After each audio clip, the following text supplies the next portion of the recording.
We are creating a platform for those who are curious, one that tells the story from the artist's perspective, moments in time captured from the innovators who are reshaping dance, music, theater, and the visual arts. This is the Working Artist Project.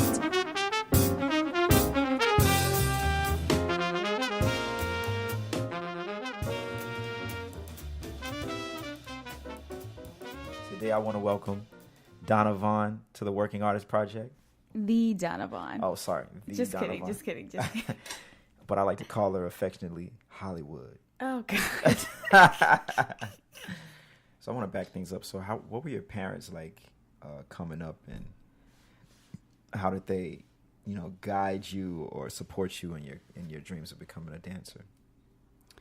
Well, once my mom put me in dance, I always ask her, like, why didn't you put me in singing, or why didn't you let me play volleyball or play the piano? And she's like, girl, you just wanted to dance. Mm-hmm. And I was like, okay, I guess that's valid. But once she put me in dance, I guess she saw that I was maybe around high school. You can kind of tell like where you're going to go. Right. And she noticed that I was like really serious about it. And so she just, like, my mom and dad are the type of people that will support me no matter what I want to do. And so I think that they were like, if this is what you want to do, like, is everybody on board? And then it was kind of like a go from there. A lot on my mom, though, because she had to travel with me all the time. Like, competitions aren't just in Maryland, but they're like everywhere. Mm-hmm. So flying, competition fees, like that stuff is super expensive. So she's like a stage mom. She's like, I wouldn't say she's like a dance stage mom, but she like more now because my niece is in it. Mm-hmm. But she was very much behind the scenes. But if I needed her to pop forward, she was just right there. My dad was like, whatever you want to do is fine. So yeah, I've had the support of my parents from a very young age. That's great, man. It's kind of rare. A lot of people don't have that. Mm. You know what I mean? Especially later. I think parents are more prone to support at the beginning, right? It's like, oh, my kid's in all these activities, and if they choose art over law school, sometimes that can be a challenge, for the parents. Yeah, I think after my dad, he still really wanted me to pursue sports medicine because I always also wanted to be that first woman. Now you see them everywhere, but when I was back in high school, I never saw women doing, like, on the sidelines of, like, the football games. And I was like, I could be that person. And so my dad, even after I graduated and, like, moved to Chicago, he was like, so are you going to, still, like, in the back of his mind, wanting to make sure that I was still studying and getting that education as I was continuing dance. But now he's just like, live your life. Well, with good reason. So you just mentioned that after school you moved to Chicago. Like, why did you choose Chicago? So cold. It's so cold, but it's beautiful. I auditioned. So when you go to school for dance, or college rather, and you've been dancing all your life, you either like stop dancing and you teach, or you have the dream to tour. Mm-hmm. Or dance with a company. So my dream was to dance with a dance company called Hubbard Street, which is in Chicago. Okay. So I auditioned like twice while I was, was it my junior year of college? Found out that I was accepted. And then after graduation, I just moved there and danced with them for, I don't know, maybe 2 years. So how did you feel when that's like your first gig, man, like right out of school? Like, how did that make you feel when you got that acceptance letter, Or I'm assuming, was it a phone call or a letter? How does that work? It was a phone call. Okay. Emails, tons of emails. Mm-hmm. I actually have to say, I'm not really scared of much. Like, I'm scared of like spiders and like weird foods and stuff. But I was scared of that because it's a whole new world, like right. You leave Baltimore where I'm born and raised, and I've been there all my life. And then I go to Virginia where I've been there for 4 years. So it's like a second home. And then you go to this different place where it's like, you don't know anyone. It's cold. It's new. You have a new apartment. Like, it's nuts. Yeah. So I was like super nervous. But then I auditioned for Lion King. Ah. And then never heard back I heard back 6 months later. But anyway, I had already taken on the second company that I was dancing with. And both companies, you know, they were like my first, like my dream companies where I was able to tour the world and experience different things and cultures. And yeah, it was pretty awesome to live that first dream of mine.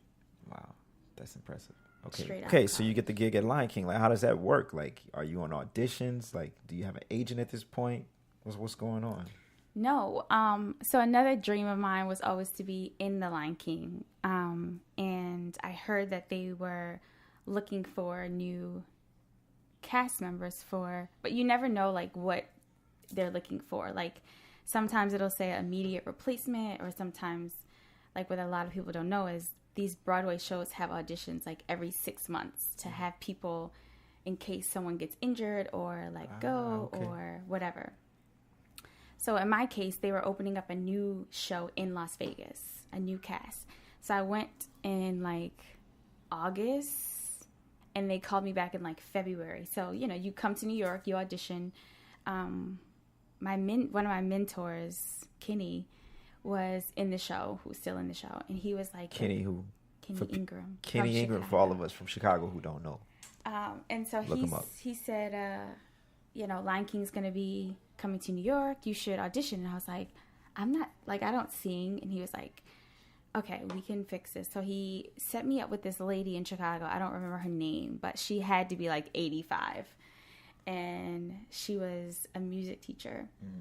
So I started going to her, and she helped me learn the basics of like how to keep a tune. Let's hear it. No way, Jose. And like we studied like or worked on like 3 different songs. And so I flew to New York. I auditioned for the show, made it past the dance part. And then they asked me to sing. And I was like, holy moly, like super nervous. Because this is the first time that I'm singing in front of like where it really matters. Right. And they had me sing my song like 3 times. Because they said I speak too softly, as you just told me. And they needed me to like sing out anyway. Yeah. So yeah, they called me 6 months later, which you forget that you even audition. You know, you just go to these gigs. And... Oh, right. You just forget. The thing you dreamed of your whole life. You just, oh, yeah, I forgot about them. Yeah. 6 months later, you have to forget. If they, you're like, okay, after 2 months, they're not calling you. Oh, okay. You know what I'm saying? In this industry. Yeah. But, so yeah, they called me 6 months later, and they were like, we're opening up a new show in Vegas. And I was like, Vegas? Can't go to Vegas. So, yeah. You said I can't go to Vegas? Can't go to Vegas. Why? I mean, I had been to Vegas 18, but not like 18 and over. Because I've had like tons of competitions there. Mm-hmm. But I was like, Mom, can I live in Vegas? And she was like, that's the only way that you're going to get into the show. Like, why not? Right. And so you moved across country. You're living in Vegas. You're doing the show. What was the first day like on the show? Like, you get in there. What happens? Rehearsals? Yeah, like just the first day. Your first day, you're like, oh, my God. Like, what happens? It was one of the most amazing days of my life because we're in this huge, like, space, like warehousey kind of space. I'll never forget. It was called Safari Business Park, and it actually had like elephants and like animals on it, and it wasn't even like for Lion King.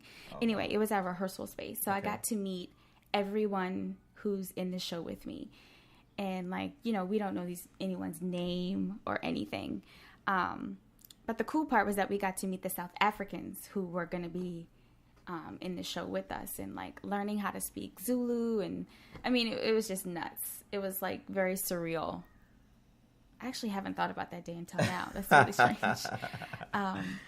So yeah, we all went around and said like where we were from, and like it's like the first day of school. Yeah, I'm from Minnesota. Yeah, well, it was crazy. But... right. Yeah, it was awesome. Wow, that's amazing, man. That's crazy. So, okay, cool. So you're in Vegas, you're doing a thing, you had your first day, and all of a sudden you're getting paid. And I mean, do you consider that like being on Broadway, even though the show isn't here in New York City? Yes, a Broadway show is a Broadway show, even when it's not on Broadway. However, there's nothing compared to being on Broadway. So it's a way to get here. You know what I'm saying? But, I mean, there I was living somewhere where it's super cheap to live. I was getting paid per diem.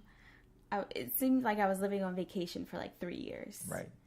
And then you come here and that all changes, even though you're on Broadway. You know what I'm saying? Yeah. So like so even though you were on the show in New York City, in Las Vegas, your focus was to be on the show here in New York City. Well, interesting question. Well, my focus was to be where I was living in that moment, because for me, it was already like a whole new world from like being in a dance company. Like it's a total different thing. Like I'm doing the same thing every day. So it was like I was trying to get used to even doing that. You know what I mean? And getting used to like my surroundings of being in Vegas. I went from like it being freezing cold to like it being super hot. The meeting new people. Mm-hmm. I wouldn't say until maybe like a year and a half in, I was like, okay, this is fun. And crazy enough is I remember calling my mom and being like, so after 2 years, I'm going to just move to New York. She was like, okay, whatever you want to do is fine. And then we had a meeting. It was probably like 2 weeks or 2 months, I can't remember, after I had this conversation with my mom. And they were like, we're closing. What? Mm-hmm. But they gave us like a year to prepare. Mm-hmm. Whereas on Broadway, you open a show here and in 2 weeks they can be like, we're closing. So we had a year to prepare, to save, to like get your entire life in order. Right. You know what I mean? So it's like, you don't have to freak out. So I was like, okay, great. I didn't even have to tell them I was leaving because we're closing all together, you know? And then I got a call from one of my friends who's here now, one of my best friends, who was in the show, who started the show with me in Vegas, but he was already here on the Broadway show. And he was like, I feel like somebody may be leaving. He had a little in. He was like, yo. Yeah, he was like, you should call. Right. And I was like, huh? Okay. I was like, they already know that I want to come to New York because I talked to them about it. And so... yeah, whatever. So then another one of my mentors who was on the show, who's from Baltimore, was like, no, you need to tell them. And I was like, oh my God, okay. So I was just sending a little casual email, and, you know, you never hear back. They can do whatever they want to do. Right. Or they'll say like, yeah, we know, or, you know how they keep it very businessy. And then I was going to Target and I got a call and they were like, so we want to offer you the gig on Broadway. And I was like, what? Dang. And so, yeah. He was like, you start dapping in there with him. It was literally, though, I had 2 weeks to move my life. Like, it's not so it was a game quick. out it here. Was like, yo, be here in 2 weeks or else. And so thankfully, my dad works for Mayflower, and so I had to just, like, pack it up, and he, like, ships it. Like, he shipped me from school to Chicago, from Chicago to Vegas, and then from Vegas to New York. Yeah. Super dad. Doing what he do. He's my inspiration. Okay. Don't be dramatic. But no, that's cool, man. 2 weeks. Wow, that's insane. Like, so you found an apartment in New York? Nobody can find an apartment in New York for 2 weeks. I lived in Brooklyn. You lived in Brooklyn? I lived in Brooklyn. I feel like everybody lives in Brooklyn when they first moved. It was so far. I think I got hurt. Oh yeah, I came here and I got hurt. I hurt my ankle. It was too much walking for me. Anyway, I lived in Brooklyn. When you go from driving, you can't walk in Vegas. Everywhere you have to have a car. I'm from Mississippi. I get it. I totally get it. You know what I mean? I'm with you. It was a rough start, I tell you that. But, you know, we're here. It's Broadway. It's New York. So cool. So then you get on Broadway. You're like in it. You know what I mean? Like, did you get an agent right away? Or are you just like, did you feel like a little country girl in a big city? Like, what was the vibe? I just felt like I was so thankful to be here because I've always wanted to live here, but at the same time I felt so lost. You know, you're kind of like because everything went so fast. Like I had 2 weeks to like change everything and move. I got here and I stayed in a hotel first. Oh wow. I had 2 rehearsals and then I went into the show. Oh, but you already knew it. I'm assuming the show was the same as it was. No, it's not the same. Oh, it's different. Because the tracks are different. Okay. So I had to